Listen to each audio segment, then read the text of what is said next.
Smile, Shri Maruti Integrated Logistics.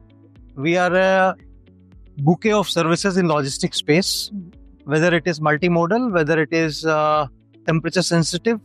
So we have come a long way in the last 2 years.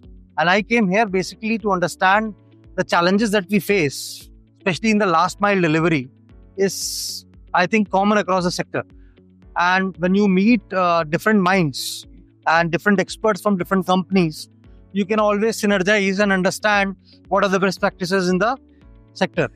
And that can be useful for you to alleviate your problems that you are facing as a company.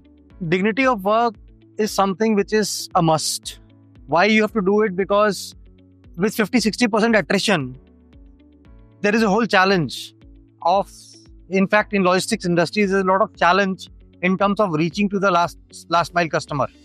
And with 60 or 70% attrition, you'll never be able to do it efficiently. Your costs will go up because of new onboardings, training or retraining, and then getting them on board. So you have to think from long term, from the perspective that how can we retain these people, especially with the seasonality in place.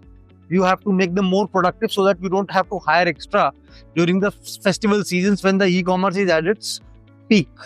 So high productivity can only be attained by high longevity. And longevity will only come if the worker is treated with dignity and paid fairly.